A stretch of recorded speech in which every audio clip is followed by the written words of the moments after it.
Hello, Ryan here, and welcome to Star Citizen Sunday. This is a weekly show which covers all of the news from the week just past. Be sure to subscribe if you like what you see, and let's get on with it.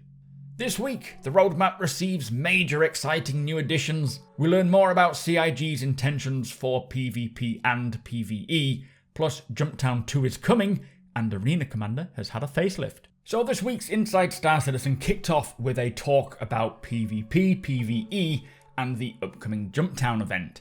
CIG are trying to make Star Citizen a blend of both PvE and PvP, not favouring one or the other, but providing enough content for each preference.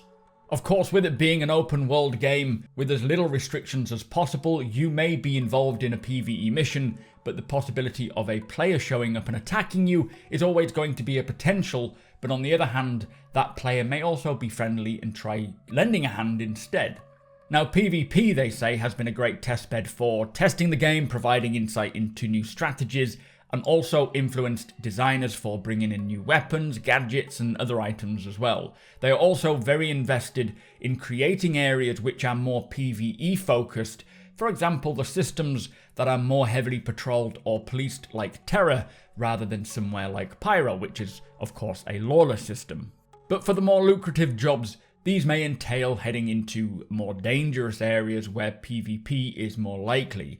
So it sounds like CIG's intentions are to have areas where PvP will be more prominent, as there is less policing in that area, so they're able to run rife, whereas those wanting more safer areas to do stuff can do so in the more heavily protected areas, which I think is a great way of providing the option for both parties, but with the potential of danger always being present, but varying greatly based on the location. Now, I really like this approach as it does make sense to the universe. Like in the real world, there are some areas that you are more safe and others that you are not. And of course, the financial benefits will be a huge factor into whether you decide to go into a more dangerous space or not. For example, a job may pay really highly to deliver some goods from Terra to Pyro, which would pay out quite a lot of UEC, but of course the risk of pirates and other players or AI is higher. Or you could stick to the cheaper local trade lane runs within Terra, reducing the chance of an attack, but also not having as much of a payout to it.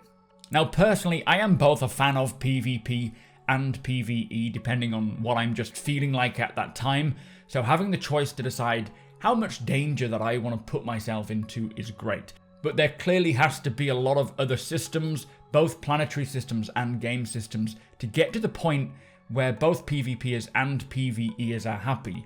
What we have currently in the PU is not even close to that, so obviously it can be quite frustrating, but we are missing pretty much 95% of the content.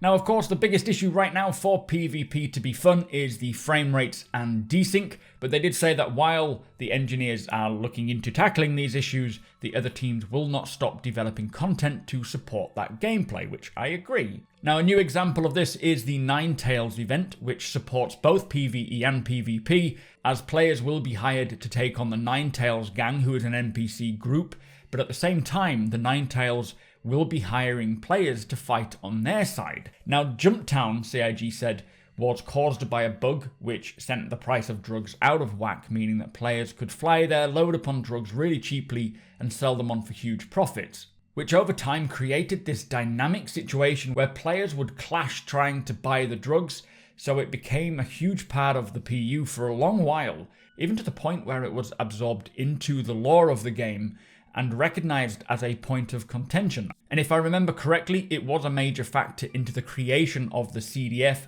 or the Civilian Defence Force. Now, CIG did decide to intervene in Jumptown, even though they didn't want to, but they felt that it was destroying the economy, which personally, I think, as the economy is pretty much non-existent right now, I would have preferred them just to keep it in there. It gives PvPers something to do. It gives the PvEers a bit more of a peace of mind because they knew the majority of the PvPers were away somewhere else. But at the end of the day, they decided to do it, and they knew then that one day they would like to create a Jumptown 2. So they are just starting the development for Jumptown 2, where they will try to recreate the original experience as much as possible. Of course, the fact that this was originally a bug and more of a dynamically evolving economic anomaly means that it obviously won't be exactly like the original, especially as the event will only run for a few hours. but during which it will be hyper profitable, so players will feel more drawn to take part. They will also ensure to broadcast it in game to let people know where and what is going on. Now personally, I do think what made Jumptown what it was and interesting was the fact that it kind of sprung up dynamically out of nothing other than a bug, which naturally became this point of contention. So I think CIG creating it kind of artificially is losing the charm and the purpose of what made Jumptown special. But on the flip side, I am not opposed to CIG creating an event that kind of has taken inspiration from that for PvP players to get involved in, and I kind of see it as a bit paying homage to that point in time of Star Citizen's development. Hopefully it will be fun and people will have a good time, which is what it ultimately comes down to. So to reiterate on CIG's intentions when it comes to PvP and PvE, they won't favour either of them, but they will cater for both groups of players, and what we currently see in the PU is not reflective of that, so don't take that as this is what it's going to be like in the final game. Now to finish off inside Star Citizen, we got to see some changes coming to Arena Commander in Alpha 3.15. The Fire Sprite team spent a lot of time redeveloping the Arena Commander maps, being Dying Star and Broken Moon. Basically, they've expanded the size of the maps approximately 10 times the size of what they were originally. They've created spaces that the players can easily identify. For example, in Broken Moon, there are areas cluttered with asteroids, areas that are more open, and an area that has a lot of station wrecks as well. And for Dying Star, they have a central station in the middle, a darker area, areas within a gas cloud, and an asteroid field, with the intention of providing more diversity and gameplay opportunities. So with Arena Commander being a game within a game, it is not 100% representative of the actual verse itself, and the Dying Star map, although located in the Pyro system, is not what the actual Pyro will look like in the verse. Things like the colour diversity, the hue saturation, and so on are more extreme than the real location, but the art direction does kind of follow along to some degree. So as much as you can jump in and kind of get an idea of what Pyro might look and feel like, it is still not a one-for-one copy. So these new maps, they say, are still in progress, and they have brought them up to the new standard using the new tools and technologies. And personally, as much as I haven't touched Arena Commander for probably years, with the new changes to ship combat in 3.14, I am actually more inclined to jump in and use it for personal practice and org practice as well. So with these new visual updates, I think it might be a good regular training option for the SMBorg. Anyway, that was Inside Star Citizen. Let us move on.